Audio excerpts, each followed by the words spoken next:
누구나 빌런을 한 번쯤 만나게 될 수 있잖아요. 근데 저는 그 빌런을 이렇게 가까운 곳에서 만나게 될 줄은 몰랐습니다. 지금은 다행히 더 늦기 전에 제 인생의 악당을 물리치고 지금은 제 사랑하는 아들 둘과 하루하루를 풍족하게 여유 있게 지내고 있는 중입니다. 물론 육아 전쟁이라는 걸 겪고 있긴 하지만 그래도 그 안에서 아이들과 투닥거리는 재미가 있어 하루하루가 행복한 요즘입니다. 제 인생의 악당은 다름 아닌 제 옆에서 가장 큰 히어로가 되어 주어야 할 아내였습니다. 서로가 서로에게 악당이 아닌 히어로가 되어주며 평생을 함께할 인연이었던 아내는 너무나 큰 상처를 남겨놓았어요. 도대체 어떤 사연이 있었던 건지 지금부터 세세하게 이야기해 볼게요. 제 사연을 이야기하기 위해서는 저희 엄마에 대한 이야기가 빠질 수가 없는데요. 저희 엄마는 어린 제가 볼 때부터 참 험난한 인생을 사신 분이었습니다. 엄마도 다름 아닌 배우자로 인해서 험난한 인생을 사셨어야 했어요. 네, 그 사람이 바로 제 아버지인데요. 아버지란 존재는 제가 기억이라는 게 생겨날 때부터 이미 모진 사람이었습니다. 단 한 번도 아버지에 대해 좋은 감정이나 좋은 기억을 가져본 적이 없었어요. 늘 엄마를 두고 외도를 일삼아 엄마는 그로 인해 매일 밤을 울어야 했고 엄마는 물론이거니와 저한테도 애정을 단 한 스푼도 주지 않는 매정한 사람이었죠. 유일하게 아버지가 집에 돌아오는 날은 엄마가 밖에서 일한 값으로 월급을 받을 때뿐이었고 아버지는 온 집안을 다 해짓고 난장판을 피우며 엄마에게 돈을 갈취했습니다. 지금도 기억나는 장면은 제가 5살 때쯤 되었던 것 같네요. 정확한 나이도 기억이 나지 않을 때 아버지는 그날도 집에서 행패를 부리며 온 집안 물건을 부수고 있었고 엄마에게 당장 돈 가지고 오라며 소리를 고래고래 지르고 있었죠. 엄마는 속수무책으로 그 꼴을 당하면서도 돈 없다며 끝까지 아버지와 싸우고 있었어요. 그때 제가 아버지가 너무 믿고 엄마를 어떻게든 지켜야겠다는 생각에 아버지의 다리를 꽉 껴고는 하지 말라고 떼부리듯 말했습니다. 아빠 하지 마. 아빠 하지 마. 아빠 미워. 하지 마. 엄마 괴롭히지 마. 근데 자식의 간절한 외침에도 아버지는 꼼짝 않고 하던 행동을 계속해서 이어가더라고요. 하지만 저는 굴복하지 않았습니다. 끝까지 아버지 다리에 매달려 아버지를 말렸죠. 근데 자식이 그렇게 애절하게 매달리는데도 이 아버지란 인간이 어떻게 행동했는 줄 아십니까? 제가 매달려 있는 발을 힘차게 털어버리는 게 아니겠어요? 그러면서 하는 말이 더더욱 제 가슴에 상처로 남게 되었죠. 에이씨 짜증나게. 거머리도 아니고 왜 달라붙어 있어? 야, 시끄러우니까 입 닫고 네 엄마 지갑 가지고 와. 빨리 안 움직여? 야, 움직이라고. 동상이야 뭐야? 빨리 시키는 대로 안 해? 아이, 이 버르장머리 없는 것 봐라. 야, 네 엄마가 너 그렇게 가르쳤어? 어? 그렇게 가르쳤냐고? 여편 내가 가정교육도 아주 개판 쳐놨네. 야, 안 되겠다. 너 내가 제대로 가정교육 시켜줘야겠어. 이게 아버지 무서운 걸 알려줘야지 안 되겠네. 아버진 급기야 행패 대상을 저에게로 옮겼고 제가 그 말을 따르지 않으니 그때는 심지어 저한테 손찌검까지 하려고 했습니다. 저를 향해 손을 올리는 순간 엄마가 저를 감싸 안으며 막으셨고 엄마는 그때부터 더 아버지에게 화를 내셨죠. 너 여기에서 내 자식 때리기만 해. 그럼 당장 경찰에 신고해버릴 테니까. 어디 너 하고 싶은 대로 해봐. 내가 가만히 두나. 어디 경찰서 끌려가고 싶으면 때려보라고. 때려봐. 이 짐승 같은 인간아. 엄마는 거의 미친 사람처럼 소리를 쳤고 저는 그 안에서 무서워 벌벌 떨고 있었습니다. 엄마가 완전히 미친 사람처럼 나오자 그제서야 아버지는 그 기세에 눌려버렸는지 괜히 바닥에 내팽개쳐진 집 전화기를 발로 차버리고는 밖으로 나가버리셨어요. 그날 아버지가 난장판을 만들어 놓은 집안 꼴을 보고 엄마는 절 그대로 껴안은 채 엉엉 우셨습니다. 물론 저도 그 품에 안겨서 무서움에 벌벌 떨며 울어야 했고요. 그 당시 외동아들이었던 저는 엄마밖에 의지할 사람이 없었고 엄마 역시 저 말고는 의지할 사람이 없으셨어요. 하지만 그렇게 힘든 결혼 생활에도 엄마가 아버지를 떠나지 못했던 이유는 제가 밖에 나가서 애비 없는 자식이라 우스운 꼴을 당하지 않게 하고 싶기 때문이셨습니다. 근데 엄마의 그런 노력에도 저는 결국 애비 없는 자식이 될 수밖에 없었어요. 왜냐하면 제가 초등학교에 입학하고 나자마자 아버지는 당시 만나던 여자랑 재혼을 하겠다며 엄마를 버리고 집을 나가버리셨거든요. 엄마는 그날 이후 아버지와 이혼을 하고 나서 저에게 너무 미안하다며 또 밤새 내내 눈물을 흘리셨습니다. 근데 저는 그 어린 나이에 아버지 때문에 슬퍼하는 엄마를 보며 다짐한 것이 있었어요. 바로 내가 끝까지 아버지를 대신해서 엄마를 지켜줘야겠다. 더 이상 슬퍼하지 않게 보살펴 드려야겠다는 거였죠. 지금 생각해보면 저도 제 나이에 맞지 않게 일찍 철이 들어버린 거였어요. 왜냐하면 그때부터 저는 엄마가 슬퍼하는 게 보고 싶지 않아 떼를 쓴 적도 없었고 학교나 일상생활에서도 사고 한 번 친 적이 없었거든요.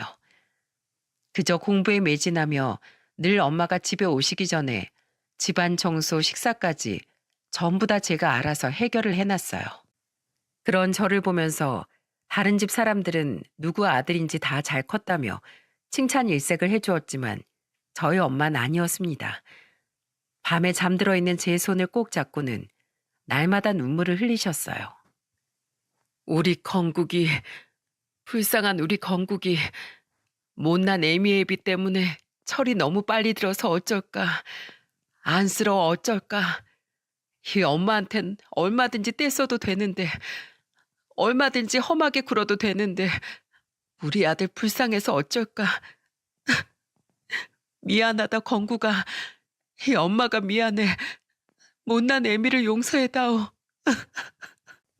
저 몰래 우는 엄마로 인해서 저는 가끔씩 깨어있기도 했지만 차마 아는 척을 할 수 없었습니다. 남들에게는 보이지 않는 게 저희 엄마한테는 보였던 거예요. 제가 얼마나 엄마를 위해서 참고 사는지가요. 그래서 저는 너무 일찍 철든 나로 인해 엄마가 더 슬퍼하시는 걸 보고 싶지 않아 조금 더 꾀가 늘었을 땐 일부러 엄마한테 떼도 부리고 외식도 시켜달라며 조르기도 했어요. 그럼 그때마다 엄마는 좋아서 절 데리고 나가 제가 해달라는 걸 다 해주곤 하셨죠. 그렇게 엄마와 저는 서로에게 애틋하고 소중한 존재였어요. 그런 엄마였기에 저는 더더욱 끝까지 행복하게 사시도록 해드리고 싶었죠. 저는 엄마를 더욱 기쁘게 해드리고 싶어 공부를 열심히 했고 결국에는 서울의 명문대학에도 진학해 졸업할 수 있었습니다. 그리고 취업까지 건설회사 중에서도 초봉부터 좋은 조건으로 받을 수 있는 곳으로 들어가게 되어 사회적으로도 성공을 할 수 있었죠. 그때까지도 저는 쭉 어머니와 함께 살았어요. 저는 일하고 취업까지 쭉 하느라 연애를 할 생각까지 못 했었는데요. 어느 정도 자리를 잡아놓고 보니까 그제서야 결혼할 나이가 되어 있더라고요. 그때부터는 엄마도 슬슬 결혼 얘기를 꺼내셔서 진짜 누군가를 만나기는 해야 하나 보다 싶어서 기회를 찾고 있었습니다. 근데 때마침 아는 지인이 소개팅을 시켜주겠다고 하더라고요. 저보다 나이는 좀 어린데 어린이집 교사로 있다고 하기에 관심이 좀 갔죠. 그래서 만나보니 제 예상대로 성격도 아기자기하고 밝고 명랑한 게 호감형이었습니다. 저는 어릴 때부터 좀 어른스러운 면이 있었기에 그 면 때문에 다소 어둡고 조용한 면모가 강했어요. 그래서 늘 주변에서 저에게 다가오는 걸 어려워했는데 이 사람이 스스럼 없이 다가오더라고요. 무엇보다 직업이 그래서 그런가 아니면 원래 성격이 그래서 그런가 애교도 많고 사근사근한 게 저와는 완전히 다른 성향을 가지고 있어 더욱 끌렸죠. 그렇게 저희는 연애를 시작했고 한 1년 정도 연애를 했습니다. 만나면 만날수록 이 사람은 애교가 많은 사람이라는 걸 알 수 있었는데 이유가 있었어요. 이남 일녀 중 막내로 태어나 사랑을 많이 받고 자랐기 때문이었죠. 저는 사랑을 많이 받았다는 점이 좋았습니다. 결혼하고 나서 자녀를 낳는다면 저처럼 외부모의 사랑만 받은 사람보다는 더 많은 사랑을 우리 자녀에게 줄 수 있지 않을까 싶었거든요. 그래서 결혼까지 생각하게 되었죠. 결혼을 하기 전에는 제가 아내에게 딱 한 가지 제안을 했습니다. 그리고 역시나 제가 결혼하기 전 와이프에게 저의 부탁을 이야기했을 때 아내는 당황스러워하는 모습이 역력했어요. 자기야, 우리 결혼하고 나서 난 엄마 모시고 살고 싶은데 혹시 그래 줄 수 있어? 자기도 알다시피 엄마랑 나 누구보다도 애틋한 관계고 나 이렇게 장가가 버리면 엄만 혼자 지내셔야 하는데 그럼 내가 정말 마음이 불편할 것 같아. 그리고 결혼해서도 우리 엄마 점잖은 분이시라 당신 불편하게 하실 분 아니라서 같이 사는데 어려운 거 없을 거야. 그러니 한 번만 내 부탁 들어줄 수 있을까? 음, 오빠 알았어. 그럼 나한테 조금만 고민할 시간을 줘. 나도 어머님 누구보다 좋으신 분인 거 잘 알지만 그래도 시어머니 모시고 사는 게 생각보다 쉬운 일은 아니거든. 나한테 생각할 시간을 조금만 더 줄 수 있어? 어, 그럼 충분히 생각해 보고 말해줘. 아내는 제 제안을 듣고 나서 순간 당황을 했지만 고맙게도 진지하게 고민을 해주더라고요. 그리고 며칠 뒤에 이야기를 해주었습니다. 오빠, 나 어머님이랑 같이 살게. 다른 사람 같았으면 내가 어렵겠다고 했을 텐데 나도 어머님 그동안 뵈면서 좋은 분인 거 충분히 느꼈거든. 그래서 같이 살 수 있을 것 같아. 그리고 나도 당신도 둘 다 결혼하고 나서도 일 계속할 텐데 우리 아기라도 낳게 되면 어머님이 봐주시고 하면 좋지. 오히려 그렇게 생각하니까 내 입장에서는 더 감사한 거더라고. 어머님만 괜찮으시면 난 좋아. 우리 결혼해서 셋이 살자. 고마워, 자기야. 내가 결혼해서 둘이 잘 지낼 수 있게 노력 많이 할게. 어려운 결정 내려줘서 고마워, 진짜. 사랑해. 저는 아내에게 너무나 고마웠습니다. 저희 엄마한테도 이 사실을 말씀드리니 처음에는 부부끼리 알콩달콩 잘 살라고 하시더라고요. 근데 고맙게도 이때 제 아내가 나서주었어요. 어머님, 그러지 마시고 저희랑 같이 사세요. 어머님이랑 건국 씨랑 두 분이서 얼마나 소중하게 생각하는지 제가 잘 알고 있는데 결혼하고 나서 떨어져 지내시면 어머님은 많이 적적하실 거고 이 사람은 어머님 걱정돼서 밤에 잠도 못 잘 거예요. 그러니까 저희랑 같이 사세요. 그리고 나중에 어머님 손주 생기면 손주들 봐주시면 되잖아요. 그러니까 저희랑 같이 사세요. 아유, 참. 그래도 내가 눈치 없이 거기 끼는 게 마음이 안 편해서 말이야. 에이, 우리 어머님 쓸데없는 걱정하신다. 괜찮대도요. 꼭 저희랑 같이 사셔야 돼요. 같이 살아주세요, 어머니. 하나밖에 없는 며느리가 이렇게 부탁드릴게요. 아유, 그래, 그래. 우리 며느리가 참 예쁘다. 그래, 우리 셋이 재밌게 잘 살아보자. 고맙다, 아가. 그렇게 아내의 설득에 저희 엄마도 우리 부부와 함께 살기로 했고, 결혼 후에 본격적인 세세 동거가 시작되었습니다. 결혼 당시 집은 제가 모아놓은 돈과 엄마가 지금까지 저를 위해 모아놓은 돈, 그리고 엄마와 제가 원래 살던 집을 팔고 받은 돈을 모두 보태 어렵지 않게 구할 수 있었어요. 엄마는 홀몸으로 절 키우면서도 악착같이 일을 하셔서 돈을 많이 모아놓으셨어요. 근데 그렇게 돈이 모아질 수 있었던 것도 제가 대학교 다니던 시절에 공부를 열심히 해 장학금을 받으며 대학을 다녔기 때문이었습니다. 어쨌든 그 결과로 결혼할 때도 빚 없이 집까지 구해 결혼을 할 수 있었으니 처가에서도 좋아해 주시더군요. 그렇게 시작된 결혼 생활은 당연히 행복할 줄로만 알았습니다. 근데 행복하긴커녕 신혼 때부터 생각지도 못한 난관에 부딪혀야 했어요. 와이프는 실제로 결혼해서 겪어보니 사랑을 많이 받고 자라 성격에 모난 구석은 없었지만 생활 습관적인 부분에서 문제가 많은 사람이었어요. 연애할 때야 제가 매너로 밥 먹을 때 물도 떠주고 수저도 놔주고 했지만 그게 결혼해서는 같이 해야 하는 부분이 있는 건데 어떻게 된 게 아내는 손 하나 까딱하지 않으려고 했어요. 심지어는 저와 저희 엄마를 종처럼 부려먹기까지 하던 거 있죠. 청소는 물론이거니와 빨래, 식사 준비 등등 아내는 어느 것 하나 꿈쩍하지 않았습니다. 저는 항상 아내보다 늦게 퇴근을 했는데 퇴근해서 보면 저희 엄마가 집에서 살림을 다 하고 계시고 아내는 꼼짝없이 소파에 누워서는 TV만 보고 있곤 했죠. 심지어는 셋이서 저녁밥을 먹고 있는데 아내가 진짜 황당한 말을 하더라고요. 그 말을 듣고 저는 기겁할 뻔했습니다. 어머님, 저 물 좀 떠다 주세요. 국이 너무 매워요. 찬물로 떠다 주세요. 와이프가 밥 먹다 말고 난데없이 저희 엄마한테 물을 떠다 달라고 하는 게 아니겠어요? 그것도 자기 시어머니한테 말입니다. 저는 그 순간 너무 당황했습니다. 그리고 엄마를 쳐다보니 엄마는 바로 물을 떠다 주실 것처럼 하고 있더라고요. 저는 이 어이없는 상황을 보면서 제가 나서야겠다 싶어 말했어요. 당신 지금 뭐 하는 거야? 당신은 손이 없어, 발이 없어. 지금 누구더러 물을 떠다 달래? 나한테 얘기하는 것도 아니고 자기 시어머니한테 그런 심부름을 시키는 사람이 어딨어? 그리고 지금 당신 나이가 몇 살이야?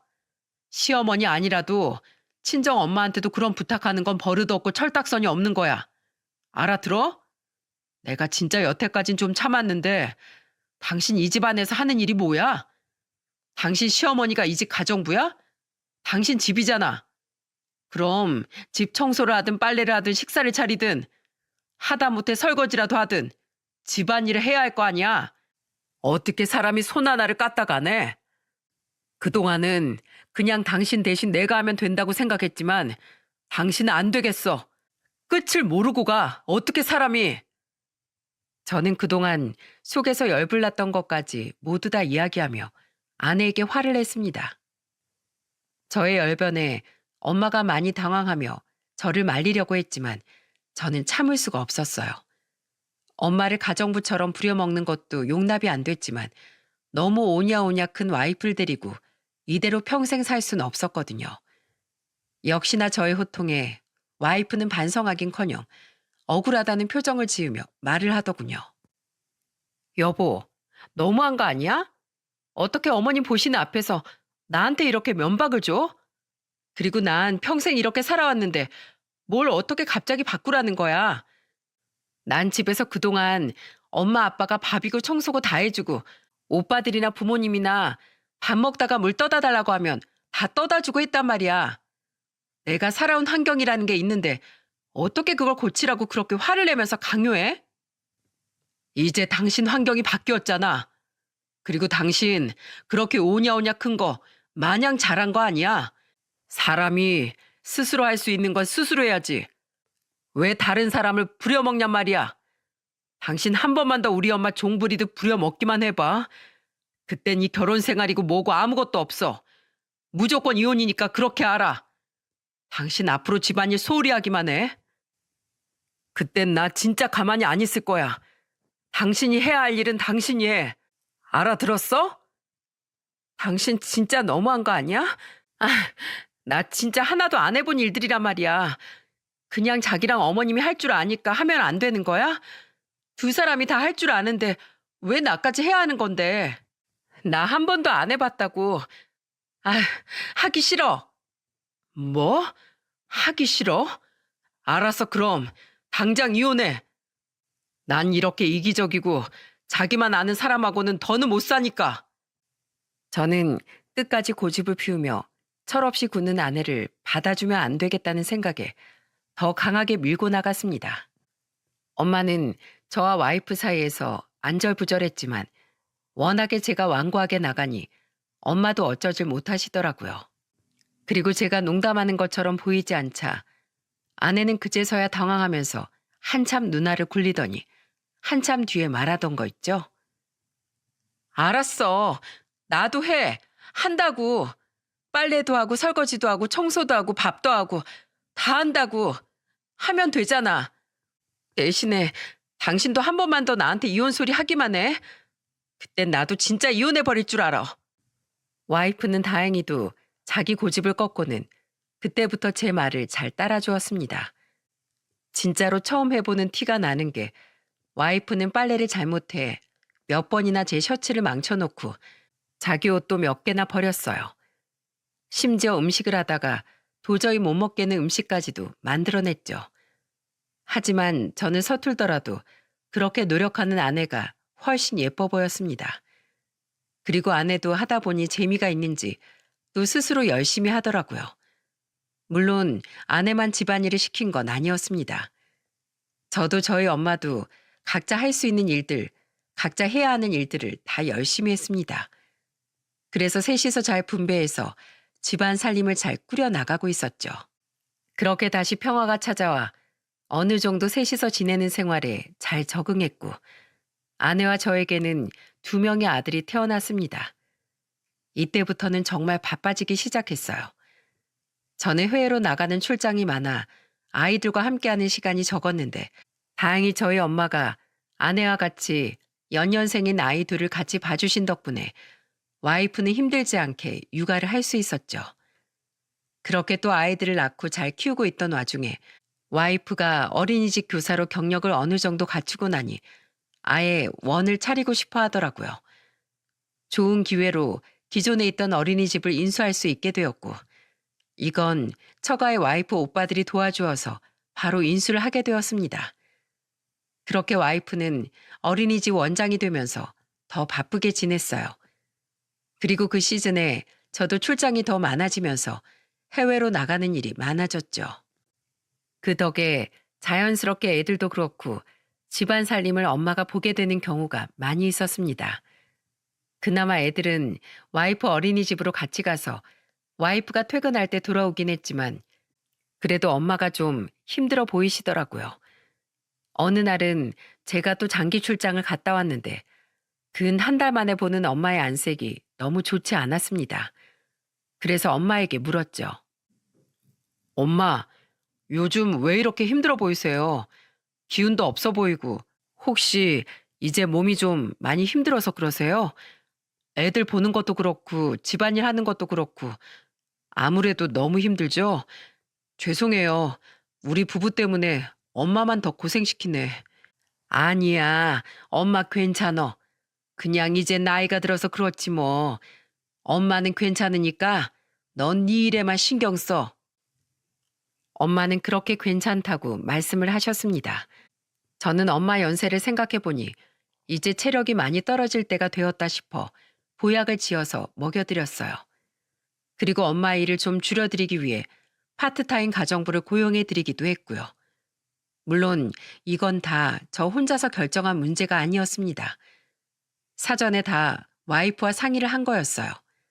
그리고 와이프도 격하게 동의를 했었죠. 여보, 엄마가 요즘 많이 힘드신가 봐. 얼굴이 너무 안 좋아지셨어. 그래서 이번에 보약도 좀 지어드리고 파트타임으로 일하는 가사 도우미 분을 좀 고용할까 싶어. 어머, 너무 좋지 여보. 안 그래도 나도 어머님 안색이 요즘 계속 안 좋아지는 것 같아서 걱정스러웠는데 그러면 되겠다. 아이 참, 난 왜 그 생각을 미리 못했지? 가사 도우미인 내가 알아볼게. 그리고 우리 주말엔 어머님 오시고 바람이라도 좀 쐬러 가자. 간만에 우리 애들은 친정에 맡기고 셋이서만. 그래야 어머님도 애들 신경 안 쓰고 편하게 쉬시지. 아니다. 이참에 어머님 친구분이랑 여행이라도 좀 다녀오시라고 할까? 어머님 베프 이모님 계시잖아. 아, 그럴까? 그건 너무 좋은 생각인데. 고마워, 여보. 엄마 생각 많이 해줘서. 내가 출장이 너무 많아서 당신한테도 그렇고 애들이랑 엄마한테도 많이 미안해. 그래도 당신이 좀 나 대신에 애들하고 엄마한테 신경 좀 많이 써줘. 나도 장인 장모님께 자주 전화드리고 안부 챙길 테니까. 어, 당연하지, 여보. 나만 믿어. 저는 그렇게 엄마를 많이 생각해주는 와이프에게 큰 고마움을 느꼈습니다. 그리고 아내의 제안대로 엄마에게 좀 푹 쉬다 오시라고 엄마 제일 친한 이모님과 함께 제주도로 여행도 보내드렸죠. 가이드 따라다니면서 제주도에서 너무나 재미있게 노셨다며 아기처럼 좋아하시던 모습은 지금도 선하네요. 건구가 제주도 너무 좋더라. 정말 너무너무 좋았어. 세상에 바닷물이 그렇게 맑은 거 난 처음 봤다. 전복도 정말 너무 맛있었고 난 성게미역국이라는 것도 처음 먹어봤는데 어쩜 그렇게 국물이 시원하고 맛있니? 아유 참 여기에 사오고 싶었는데 내가 사오는 방법을 몰라서 못 사왔어. 우리 손주들 먹이면 참 좋을 것 같았는데 말이야. 건구가 우리 다음엔 가족끼리 또 가자. 우리 손주들 데리고 꼭 같이 가. 아유, 엄마 정말 너무너무 행복했어. 엄마, 그렇게 좋았어요? 아이, 참, 내가 죄송스럽네. 진작에 좀 보내드렸어야 했는데. 반성해야겠다. 엄마, 앞으론 제가 더 좋은 곳 많이 모시고 가드릴게요. 아니다. 이참에 우리 엄마 해외여행도 시켜드릴 겸 나 출장 갈 때 같이 가요. 어차피 숙소는 나랑 같이 쓰면 되니까. 우리 엄마 지금부터라도 내가 호강 더 제대로 시켜드려야지. 그래, 건구가. 말만 들어도 고마워. 근데 엄마 지금도 너무 충분해. 우리 아들이 보내준 제주도 여행으로도 만족하니까 앞으로 네 와이프랑 애들하고 같이 열심히 다녀. 내가 가보니까 너무 좋더라. 너네도 좀 자주 다니고 그래. 알았지? 알았어요, 엄마. 우리 가족들 다 같이 앞으로 여행 많이 다녀요. 아기처럼 좋아하시던 엄마는 제주도에서 찍은 사진들을 SNS 문자 어플에 프로필 사진까지 해놓을 정도로 좋아하시길래 자식으로서 더 잘해야겠다는 생각이 들었습니다. 그 뒤로 저는 종종 엄마를 모시고 해외 출장 갈 때 같이 가기도 했었고, 출장이 없을 땐 넉넉히 시간을 잡고 온 가족을 다 데리고 국내로 해외로 여행을 다니기도 했죠. 그때마다 엄마는 한 번도 해보지 못했던 경험에 아기처럼 순수하게 좋아하셨습니다. 저는 그 모습만 봐도 제가 사는 이유를 느낄 수 있을 정도였어요. 하지만 꿈에도 몰랐습니다. 그 모습을 보게 되는 순간들이 길지 않았다는 것을요. 어느 순간부터 엄마는 제가 해외 출장에 같이 가자고 했을 때 안 가겠다고 하셨어요. 그리고 따로 여행을 보내드린다고 해도 안 가겠다고 막 우기시더라고요. 저는 왜 그러시는지 여쭤봤었어요. 엄마, 왜 요즘은 여행 안 간다고 하세요? 그렇게 좋아하시더니.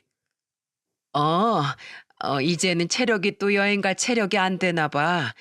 그냥 집에서 손주들 보는 게 더 좋네. 엄만 괜찮으니까 이제 여행은 그만 보내줘도 돼. 엄마가 이제는 여행 다니는 것도 힘들다고 하시니 더는 제가 강요하기가 어렵더라고요. 하지만 저는 그때 알아차렸어야 했습니다. 왜 엄마가 더는 여행을 못 가셨는지 말이에요. 그날 이후부터 엄마는 여행은 전혀 안 다니시고 거의 집에만 계셨어요. 왜 그렇게 집을 고집하시나 싶어서 여쭤봐도 그냥 집이 좋다고 하시니 별다르게 여쭤볼 수 있는 것도 없었죠. 그나마 와이프가 노력을 많이 해줘서 저는 엄마에 대해서 안심을 할 수 있었습니다.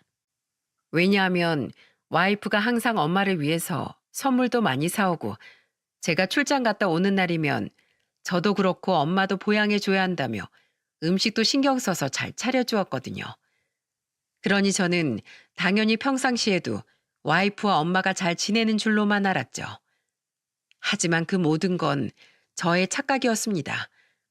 저는 얼마 못 가 엄마의 속사정을 제대로 알아주지 못한 것에 대해 뼈저리게 후회를 해야 했고 그 후회를 돌이키기엔 너무나 늦어버린 뒤였습니다.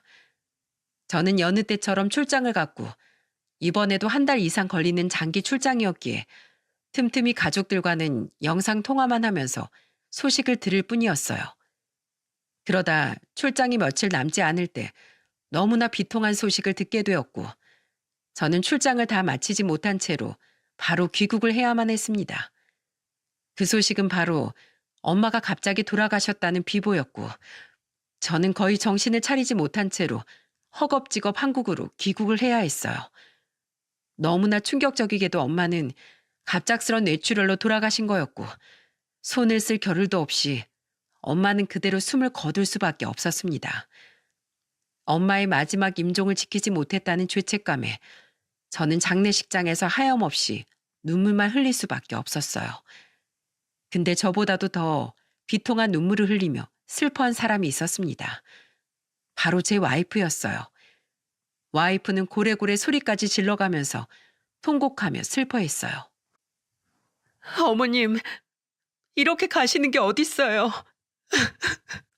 우리 효도 아직 다 받아보지도 못하시고 이렇게 허무하게 가버리시는 게 어딨냐고요. 저한테 조금만 더 기회 주시지. 저희랑 조금만 더 오래 계셔주시지. 뭐가 그리 급하시다고 이렇게 일찍 가버리셨어요. 왜요? 어머님, 제발 돌아와 주세요. 안 돼. 나 이대로 우리 어머니 못 보내. 못 보낸다고. 어머니, 제발 다시 돌아와 주세요. 제발요. 어머니. 와이프는 장례식장이 떠나가라 엄마를 애타게 찾으며 울부짖었고 저는 그 모습을 보고 안타까운 마음에 옆에서 안아주면서 같이 눈물을 흘릴 수밖에 없었습니다. 결국에 와이프는 통곡하며 울다가 거의 실신 직전까지 갔고 눈물을 너무 많이 흘려 탈진 증세까지 와 온몸을 부들부들 떨기까지 했어요. 와이프가 이렇게까지 슬퍼하는 모습을 보면서 그래도 우리 어머니 며느리한테만큼은 사랑을 많이 받고 가셨구나 싶어 안심하던 찰나였어요. 저는 제 귀에 때려 박히는 소리로 인해서 그대로 충격을 받아야 했고 그 자리에 있는 와이프도 저도 모두 다 충격에 휩싸인 채 굳어버릴 수밖에 없었죠. 제 귀에 때려 박힌 목소리의 주인공은 다름 아닌 엄마가 살아생전에 거의 중마고우처럼 함께 다니셨던 엄마의 절친한 언니인 분이셨고 평생 엄마 붙어 다닌 이모님은 제가 여행도 같이 보내드렸던 장본인이었어요.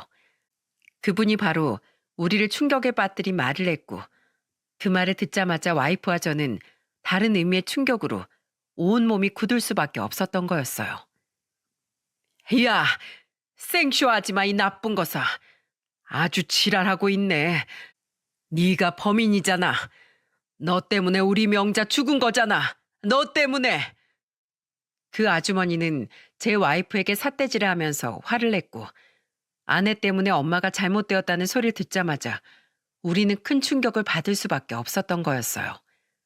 그러면서 뒤이어 더 충격적인 사실들을 늘어놓기 시작했습니다.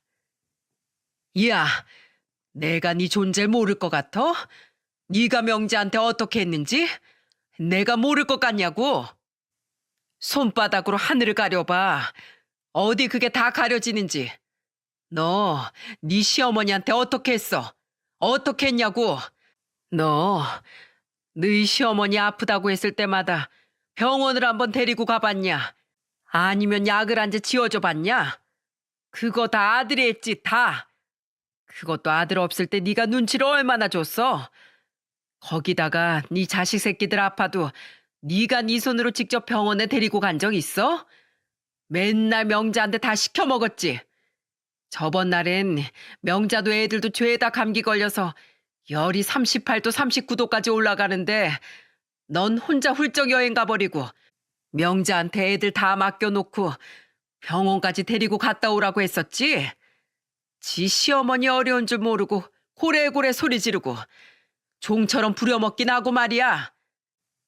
이 모든 사실들을 전해 들으면서 저를 포함한 장례식장 안에 있던 모든 사람들이 다 발칵 뒤집어졌습니다. 여기까지 폭로가 되자 아내는 처음에는 발뺌을 하더라고요. 무슨 소리세요? 제가 언제요? 제가 그랬다는 거 보셨어요? 보셨냐고요? 증거 대봐요. 내가 그랬다는 증거 대보라고요. 와이프가 당황하며 말을 하자 이때부터는 돌이킬 수 없는 폭로들이 여기저기서 쏟아져 나왔습니다.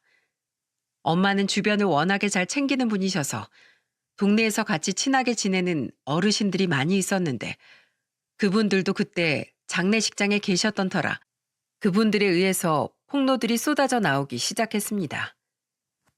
증거 있지? 내가 증거야. 내가 딱 그 옆집 사는데 아주 그냥 지 시어머니를 쥐 잡듯이 잡더라니까.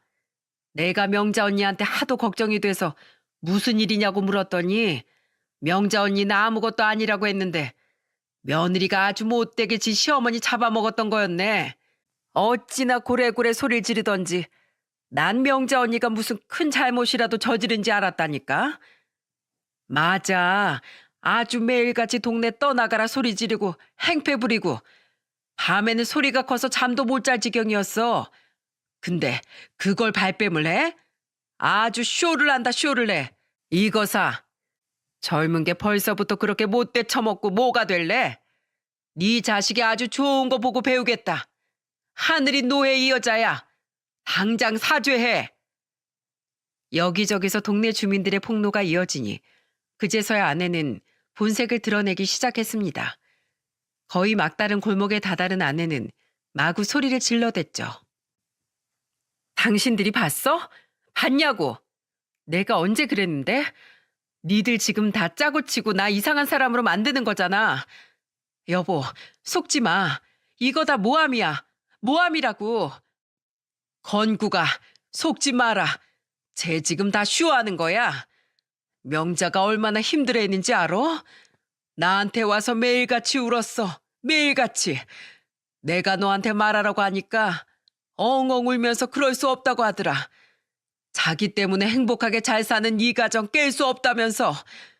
자기만 참고 살면 된다고 그렇게 꾸역꾸역 참아대더니 결국엔 화병으로 죽은 거야, 명자가. 온갖 집안일 다 시키고 손주는 다 떠맡기고. 나중에 명자가 여행은 왜 안 갔는지 알아? 그나마 여행 가는 게 그 며느리한테서 해방되는 길이라 그렇게 좋아했는데 나중에 며느리가 그것도 가지 말라고 협박을 하더란다. 협박을. 자기네 돈으로 여행 가는 거 언젠간 다 뱉어내게 할 거라면서 애들이나 똑바로 보라고 그랬대.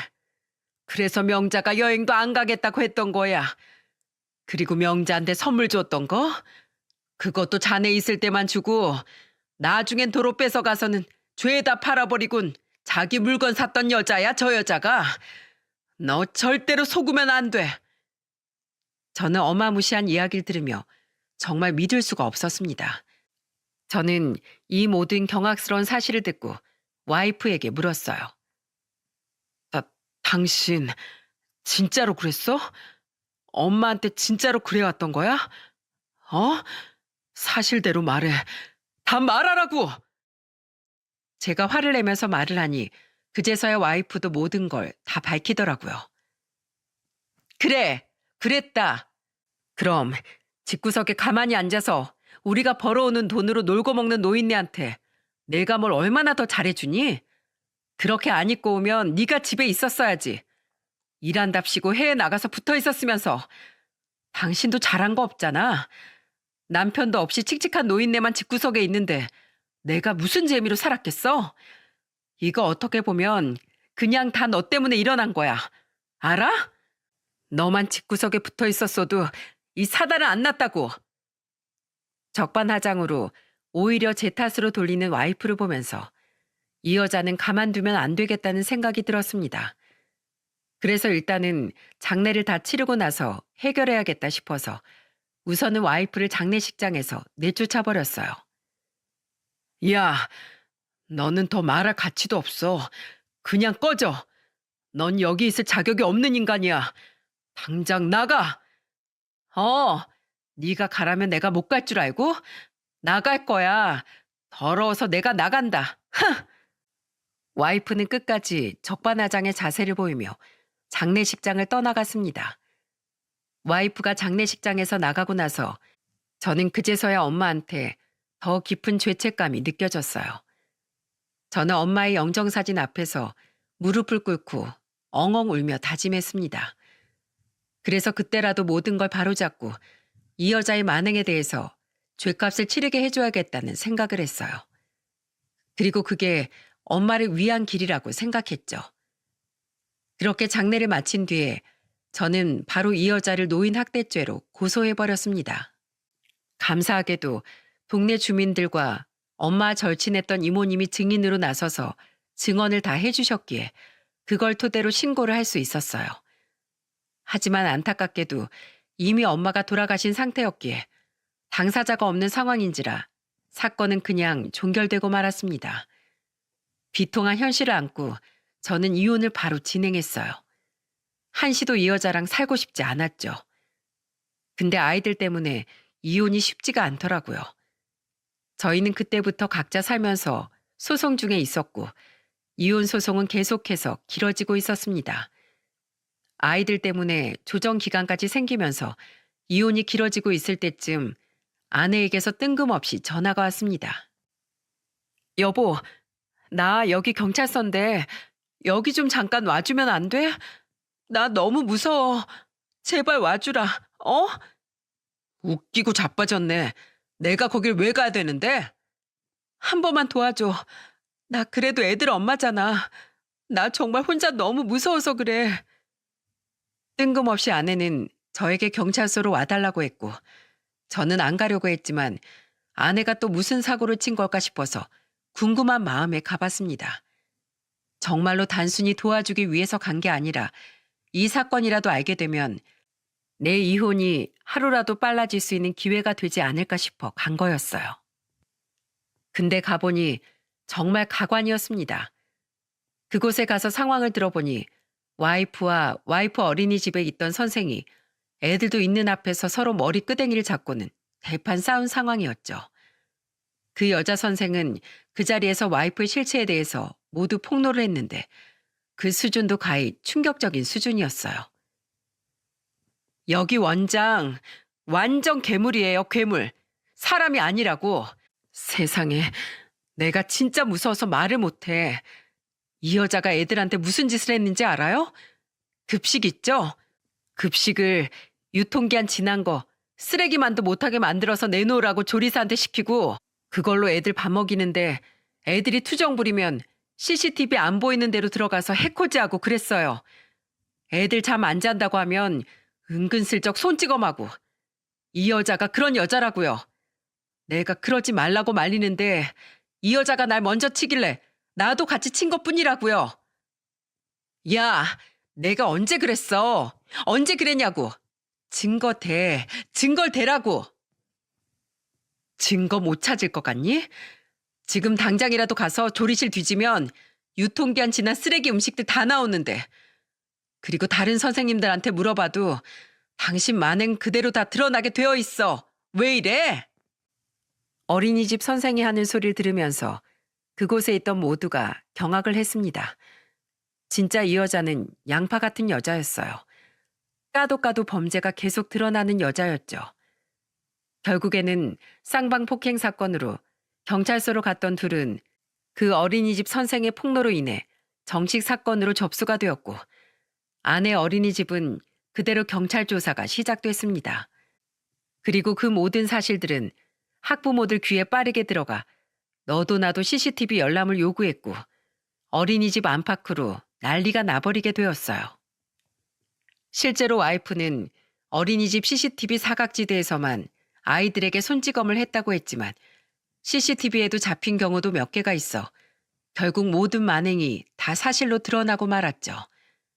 또 직원들의 증언과 어린이집으로 들어오는 보조금까지 모두 다 횡령해 써버린 정황까지 드러나면서 와이프는 결국 파국을 맞이하고 말았습니다. 아내는 모든 조사를 통해서 아내의 만행이 사실로 드러나면서 결국 아내는 징역 1년 6개월형을 받을 수밖에 없었어요. 아내는 징역살이를 하면서도 편안하게 콩밥만 먹을 수가 없었습니다.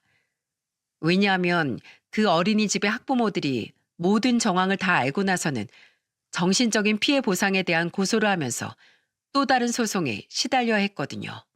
와이프는 어린이집까지 폐업이 되고 어린이집 교사 자격도 박탈당하는 데다 교도소까지 가는 것으로 모자라 이제는 학부모들과의 소송까지 이어졌으니 거의 몸과 정신이 다 피폐해질 정도로 피폐해져 버린 상황이었어요. 하지만 저는 그 기회를 놓치지 않았습니다. 바로 와이프의 상황을 가정법원에 추가로 제출하면서 그 덕에 저는 와이프와 더 빨리 이혼을 앞당겨 할 수 있었죠. 그리고 애들 양육권도 제가 다 가지고 올 수 있었고요. 와이프는 그렇게 제 무덤을 자기가 판 채로 나락으로 떨어져 버렸습니다. 와이프는 저랑 연애를 하던 시절부터 나중에는 꼭 어린이집 원장이 되고 싶다며 노래를 불렀는데 그 꿈을 이룬 게 빛을 보기도 전에 자신의 어리석은 행동으로 인해 처참하게 나락으로 떨어져 버리게 되었어요. 와이프와 이혼을 하면서 와이프가 거의 정신을 못 차릴 정도로 심각해진 자신의 상황을 받아들이지 못해 거의 우울증까지 겪게 되다 보니 그제서야 그 와이프의 친정 식구들이 와서 제 앞에 무릎을 꿇더라고요. 그러면서 하는 말이 참으로 가관이었습니다. 김서방, 우리 딸이랑 제발 다시 살아주게. 우리 딸 이대로라면 죽을지도 몰라. 지금 너무 위태위태해. 자네랑 여기에서 이혼까지 해서 혼자 되어버리면 정말 못 버틸지 모른다네. 그리고 우리한테도 그랬어. 자네만 다시 돌아오면 자기가 다시 살 수 있을 것 같다고. 자네랑 애들만 우리 딸한테 돌아오면 돼. 그러니까 제발 우리 딸 좀 받아주게나.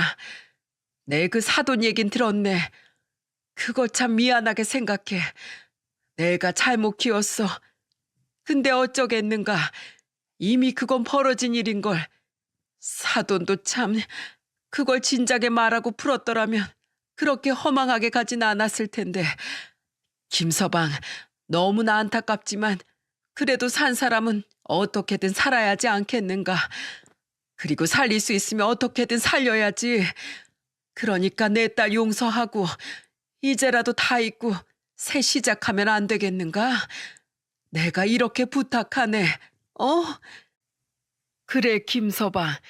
우리가 이렇게 자네 앞에서 무릎까지 꿇지 않았는가. 제발 우리 딸 좀 다시 봐주게나. 어? 자네 장인이 이렇게 부탁함세. 장인어른과 장모는 제 앞에 와서 무릎은 꿇고 말했을지언정 그 말이 저와 제 엄마를 2번 죽이는 말이라는 걸 전혀 인지하지 못하는 듯 했습니다. 그래서 그 자리에서 바로 말을 했어요. 이보세요. 뻔뻔해도 유분수지. 지금 나한테 뭘 바라고 말하는 거예요? 당장 썩 꺼져요. 난 그 악마 같은 여자랑 2번 다시 같이 살 생각 없고 그 여자가 어떻게 되든 이제는 나랑은 상관없는 일이에요. 그게 다 자기 인생 자기가 다 말아먹어서 그렇게 된 걸 왜 내가 책임져야 합니까? 나도 피해자예요. 우리 엄마도. 지금까지 살아계셨더라면 노인학대죄로 고소해서 죄값 톡톡히 치르게 할 수 있을 만큼 중범죄를 당한 피해자라고요. 어디서 뻔뻔하게. 난 절대로 다시 합칠 생각 없으니까 다신 찾아오지 마요. 그럼 당신들도 내가 고소해버릴 거야.